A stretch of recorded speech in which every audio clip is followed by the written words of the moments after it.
Prévu mardi prochain, l'arrivée du chef de l'État Emmanuel Macron à Mayotte, en visite à Mayotte.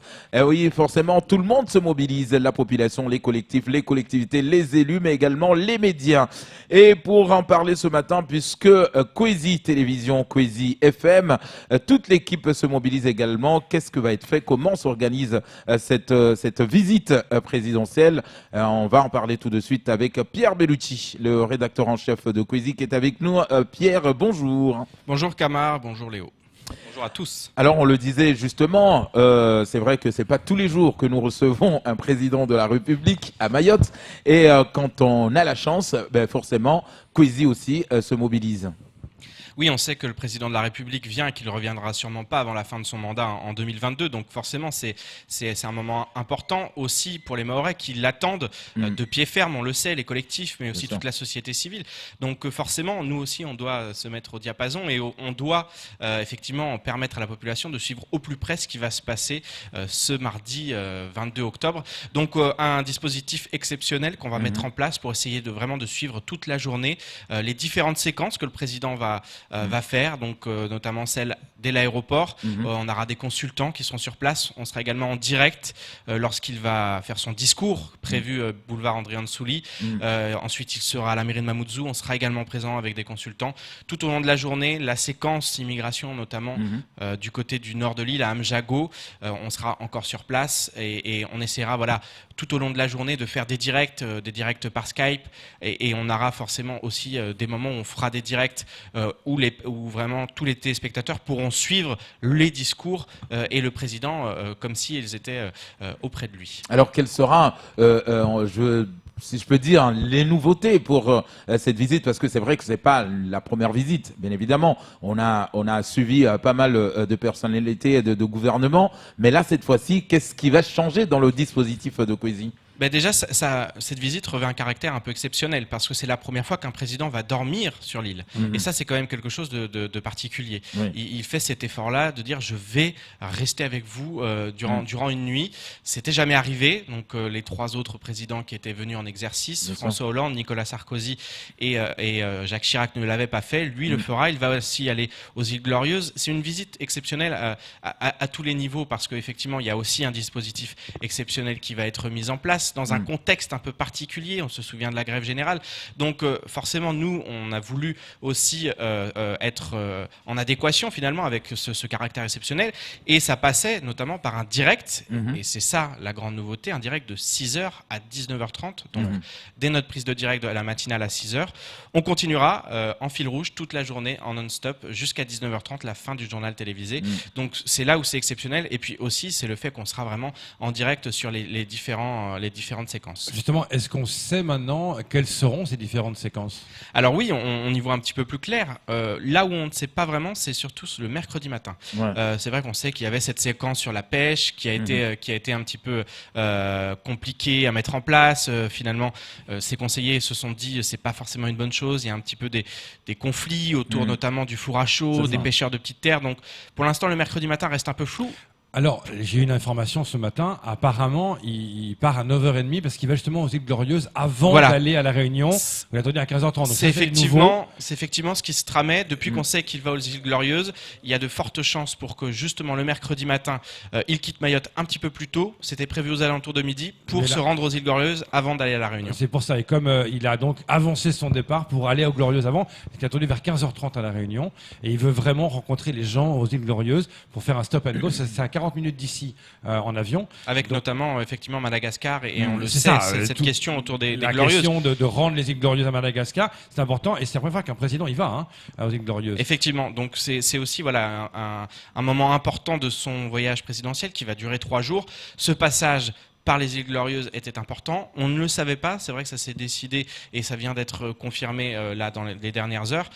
Voilà, il passe par les îles Glorieuses parce qu'on se souvient aussi de cette rencontre avec le président malgache et ce qui s'était dit, et effectivement sur cette possibilité de, en quelque sorte, rendre ou donner, on ne sait pas, les îles Glorieuses, pour certains rendre, pour d'autres donner les îles Glorieuses à Madagascar, ou en tout cas une partie des îles Glorieuses qui font partie aujourd'hui du territoire national. Est-ce qu'il fera une rencontre avec les habitants de Mayotte? Est-ce qu'on sait ça, s'il va rencontrer les c'est habitants. l'autre grande question qu'on se pose et qui reste encore un peu en suspens. C'était est-ce qu'il profitera de ce mercredi matin pour rencontrer notamment les collectifs, les différents collectifs et toutes les personnes qui ont demandé à le voir, et Dieu sait qu'ils sont nombreux. Ça reste encore en suspens. Sûrement que dès mardi, il y aura des rencontres, mais avec ses conseillers, pas forcément avec le président en personne. Alors on le sait que le dispositif est là, on va suivre ce convoi présidentiel, point par point, minute par minute en direct, vous le disiez justement Pierre, sur cette antenne, que ce soit le live Facebook, que ce soit par des Skype, la télé, la radio, mais également le plateau sera occupé. Oui, alors le plateau sera occupé. On va avoir beaucoup d'invités qui vont défiler toute la journée. Certains vont venir, repartir, revenir. Vraiment une liste très très longue. Je vous en donnerai quelques-uns tout à C'est-à-dire l'heure. que les invités vont commenter pas à pas Effectivement, sa visite. des invités qu'on a essayé de choisir en fonction effectivement de leur rôle aussi dans la société. On a effectivement des représentants du monde économique, on a aussi des élus, on a des personnes du monde associatif, on pense notamment au collectif. Voilà, on a essayé vraiment d'avoir des personnes qui sont représentatives finalement de la société mahoraise aujourd'hui, qui vont défiler sur notre plateau toute la journée en fonction des séquences qu'on va détailler ensuite, des différentes séquences qu'on aura tout au long de la journée. Alors, on l'a vu ce matin, hein, donc, quand on a fait la revue de presse, nos amis réunionnais également l'attendent pied ferme. D'ailleurs, il y a cet article qui dit le président Macron veut vendre la Réunion.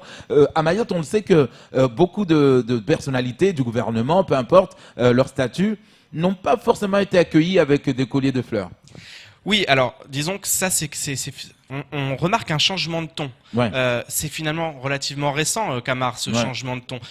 Pendant très longtemps, et ça sera notre première séquence, notamment sur les Mahorais et les présidents, et l'accueil finalement de ces hautes personnalités de l'État. On aura des micro-trottoirs sur nos différentes séquences. On a demandé l'avis à la population, et on aura notamment effectivement cette première séquence sur l'accueil populaire. Qu'est-ce que c'est l'accueil populaire traditionnel à Mayotte, à la mahoraise, comme on pourrait dire. Et puis finalement, on ira sur ce changement de ton. On se souvient de Georges Paul-Langevin, ça s'était pas très très bien passé. On se souvient qu'Annick Girardin aussi a été un petit peu, on va dire, chahuté.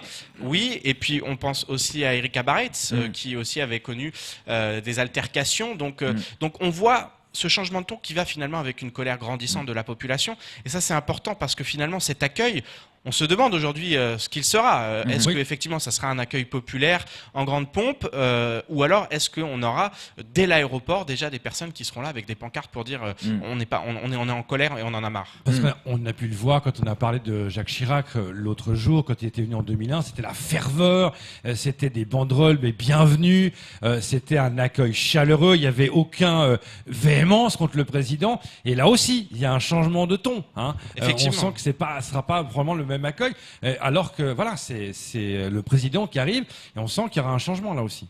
Oui, on reviendra sur les différents accueils populaires qu'il y a pu y avoir pour les présidents, et puis on se posera la question si est-ce que cette fois on sera sur le même ordre d'idée ou pas du tout, et il y a de fortes chances pour qu'effectivement ça soit un peu différent cette fois, et parce que aussi le contexte n'est plus le même qu'à l'époque où Jacques Chirac était venu sur le territoire.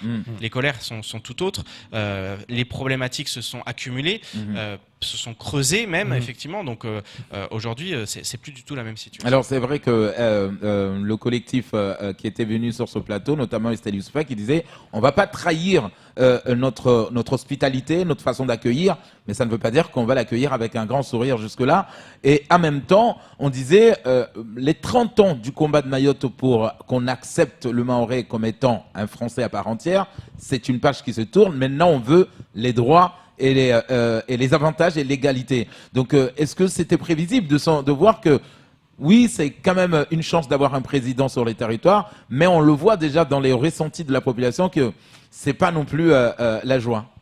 Oui, effectivement, je pense que le combat finalement pour Mayotte française, il est dépassé. Mayotte est dans la Constitution, même si parfois effectivement il y a cette peur de remise en cause. Mais je crois qu'aujourd'hui, les vrais combats, ce sont effectivement l'égalité des droits, le rattrapage social. C'est aujourd'hui ça que demandent les Mahorais, mais aussi bien sûr l'égalité, la sécurité. La sécurité, c'est très important. Cette lutte contre l'immigration clandestine, donc c'est des problématiques qui sont un peu tout autres. C'est vrai qu'à l'époque où était venu le président Jacques Chirac, on était finalement dans cette fête de Mayotte française encore. On était encore dans cette idée-là. Aujourd'hui, c'est plus vraiment la même chose. Et après, effectivement, vous le disiez, du côté d'Estelle Youssoufa notamment et du collectif Loi 1901, on va l'appeler comme ça, ce collectif-là a plutôt choisi de se vêtir de blanc pour montrer effectivement sa colère, mais de garder cet accueil chaleureux traditionnel. Mais il y a quand même l'autre collectif, celui notamment porté par Saïd Moudouari ou encore Safina, Mahmoud Aziari, qui eux par contre prévoient de manifester. Donc on est quand même, on a deux collectifs qui ont deux stratégies complètement différentes. Est-ce qu'on sait aujourd'hui, est-ce que vous avez d'informations par rapport à ça, quel va être le ou les messages phares du président? Est-ce qu'il vient avec la piste longue par exemple? Est-ce qu'on en sait un peu plus? Parce que c'est ça au fond la question. Quel message va-t-il apporter aux Mahorais? Est-ce qu'on le sait un peu plus? Alors, avant de répondre, il faut savoir une chose, et ça, c'est une réalité à chaque fois que le président se déplace ou qu'il se déplace, c'est qu'il a toujours le dernier mot et qu'il peut changer son discours jusqu'à la dernière minute. C'est lui finalement qui décide. Bien sûr, il a des conseillers. Sur ce qu'on entend aujourd'hui, effectivement, on n'est pas très rassuré parce qu'on aurait un discours qui serait un discours plutôt de fermeté. Il va venir effectivement, finalement, plaider pour ce que le gouvernement a fait, notamment ce milliard 6 qui a été mis sur la table, sur ces fonds européens, autour peut-être des 450 millions d'euros, donc 2 milliards d'ici la fin du quinquennat, à dépenser. On serait plutôt sur un discours, pour le moment, qui serait quand même pas un discours pour flatter. Voilà, qui serait plutôt un discours de fermeté, effectivement, de rigueur, de rigueur et de dire on doit tous lutter contre l'immigration clandestine puisque c'est forcément un sujet phare qui va être abordé. Et voilà, on n'en sait pas exactement plus parce que comme on le dit, on le répète, c'est le président qui décide, il peut changer son discours. On peut lui dire là attention parce que derrière il faudra aussi en assumer les conséquences de ce qui sera dit.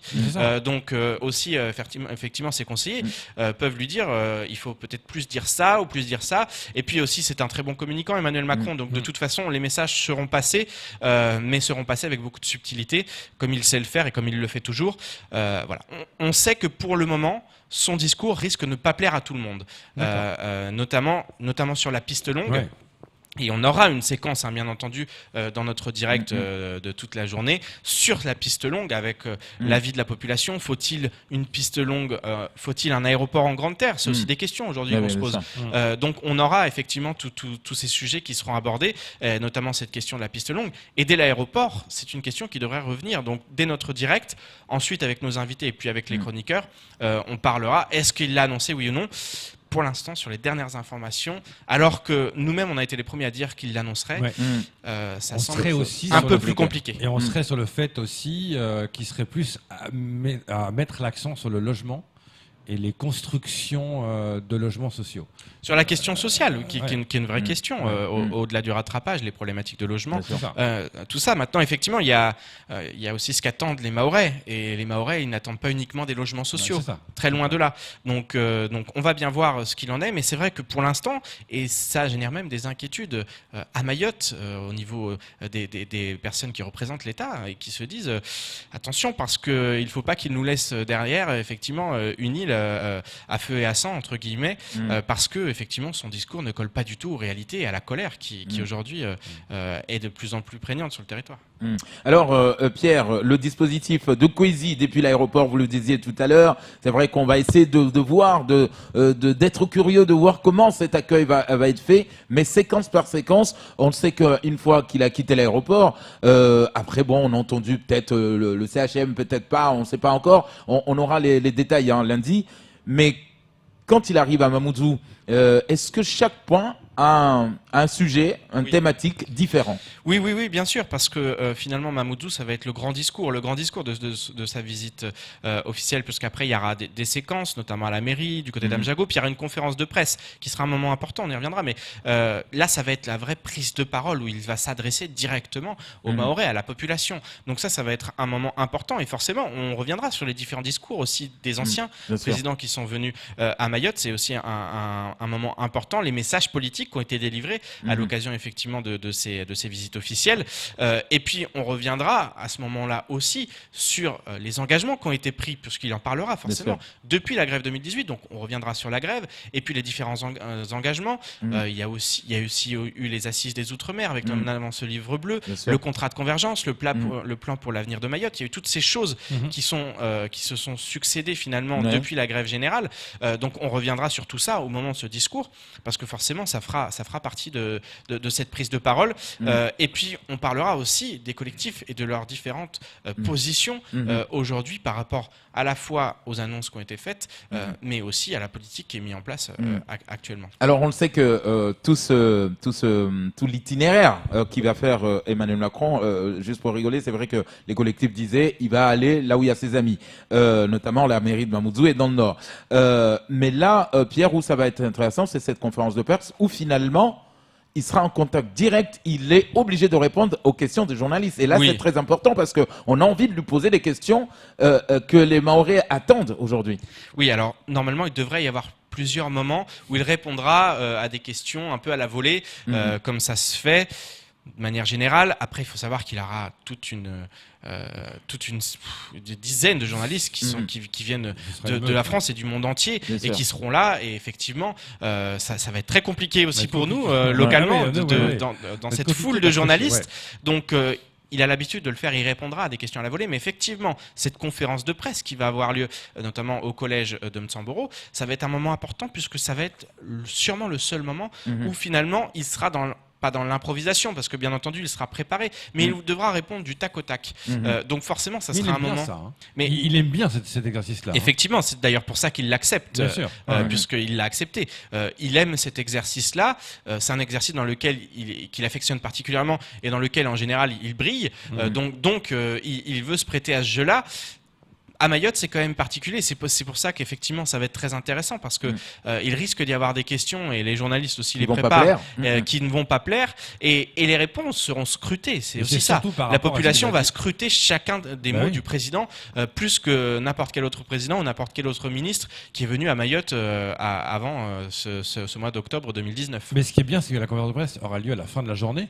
On aura le temps de préparer des questions pendant la journée. Si par exemple, il n'y a pas de piste longue, s'il n'y a pas de... Voilà, on pourra revenir sur les questions que peut-être les gens pourront réagir sur la page. Tiens, si vous voulez, vous sur la page Facebook, poser une question au président, mais mettez-la parce qu'on peut-être qu'on pourra la poser quand on ira à la conférence de presse. En tout cas, c'est des choses importantes et c'est une très bonne chose qu'il fasse à la fin parce qu'il y a peut-être des choses dont il ne va pas parler et que les journalistes devront lui poser la question. Bon, après, lui, c'est un champion du monde pour esquiver. Hein, mais, par contre, il y a une séquence importante, c'est le maire, les maires, non, je crois. Oui, alors ça, c'est la séquence effectivement qui va terminer la matinée avec probablement un déjeuner avec les maires, avec les élus du département, de manière générale, qui devrait se faire du côté de la mairie de Mamoudzou. Ça, c'est aussi une séquence importante. Et là, comme on expliquait on est allé voir la population pour poser des questions, notamment cette question: pensez-vous que les élus locaux sont représentatifs à la fois de vos attentes, mais également des difficultés du territoire?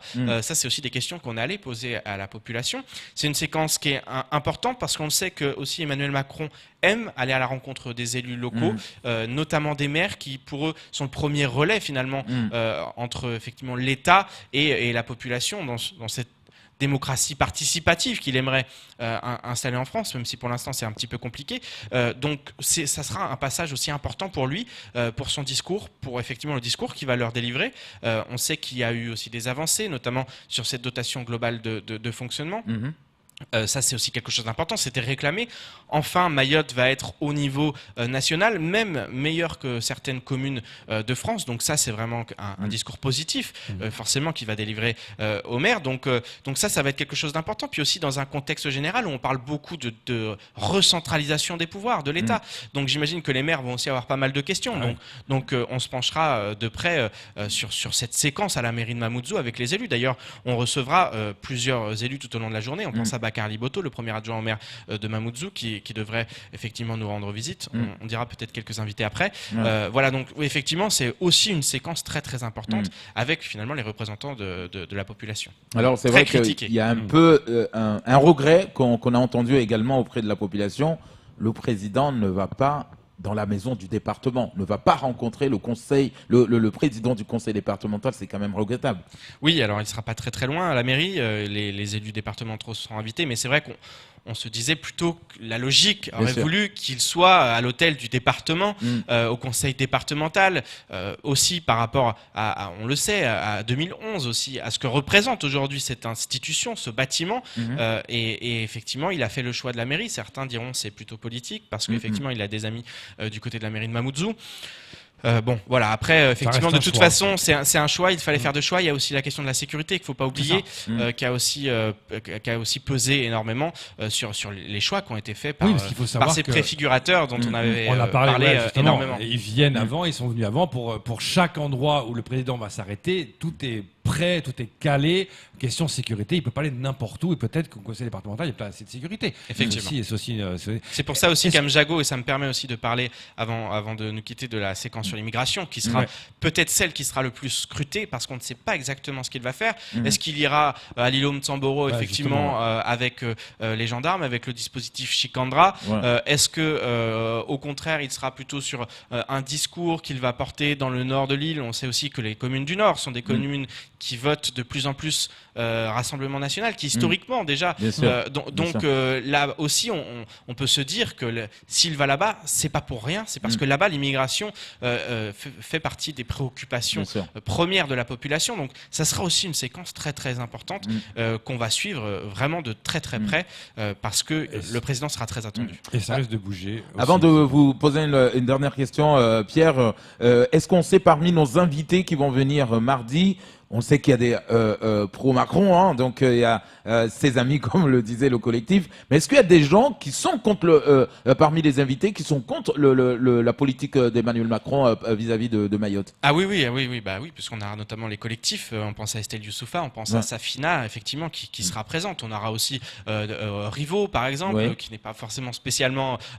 pro Emmanuel Macron ou pro gouvernement. On aura forcément des syndicalistes. Après, on aura le sénateur Tadi qui doit nous venir au moins quelques minutes. Il nous confirme, c'est pas encore sûr, mais voilà, là on est effectivement sur quelqu'un qui doit suivre le proche du président. qui va suivre le président de très près, mais qui est l'REM affiché. Voilà, après on aura Daniel Zaidani, on aura Issiaka Abdillah, donc des personnes qui sont pas forcément proches pro-Macron et pro-gouvernement. Donc on a essayé vraiment d'être assez représentatif. On aura aussi, comme je le disais, des représentants du monde économique comme Michel Taillefer, ou encore Carla Baltus. On essaye d'avoir des personnes sur la pêche. On avait hier soir sur ce plateau Pierre Bobet. Pardon. Max Dubois aussi de l'association R&Dom. On aura aussi des personnes comme Piscou, le directeur de cabinet du côté du conseil départemental, puisque lui avait très bien connu le président Jacques Chirac. On se souvient, on a tous en tête cette photo. Donc il pourra nous parler aussi de cet accueil populaire de la venue des anciens chefs de l'État à Mayotte. Voilà, donc on essaye aussi d'avoir Sandati, la présidente des femmes leaders. Donc voilà, toutes ces personnes qui ne seront pas pour Macron, c'est pas l'intérêt. L'intérêt, c'est effectivement d'être représentatif. Donc il y En tout aura cas, 13h30. d'avoir les deux regards. Effectivement, d'avoir les deux regards. D'un côté, effectivement, ceux qui défendent la politique qui est menée localement par le gouvernement, et puis de l'autre, ceux qui disent non, ce n'est pas suffisant, ou ce n'est pas du tout à la hauteur. Rapidement pour finir, puisque on a dépassé, hein, c'est pas grave, c'est les aléas du direct. Pierre, à quel moment est-ce que vous pensez que c'est après cette conférence de presse qu'on peut déjà parler de l'après-Macron, l'après-visite? Parce que je pense que, comme le disait justement Léo, après le discours à la rocade, je pense que ça va commencer à jaser. Oui, alors je pense qu'on pourra tirer des premiers enseignements parce que derrière on aura un dîner républicain avec, on ne sait pas encore s'il y aura quelques femmes mahoraises qui est sur le volet ou un grand dîner républicain. Le thème devrait être les femmes mahoraises, mais on ne sait pas exactement la forme encore que prendra le dîner. Donc ça sera la fin. Peut-être que effectivement le mercredi matin il se passera des choses peut-être plus en privé. Il ne devrait pas y avoir de séquence logiquement vu comme ça se trame. Mais bien sûr qu'on pourra tirer les premiers enseignements. Puis on aura eu les premières réactions tout au long de la journée. On aura déjà sur notre plateau les premières réactions, à la fois effectivement sur les téléspectateurs, sur les réseaux sociaux, mais aussi sur les personnes qui seront en plateau.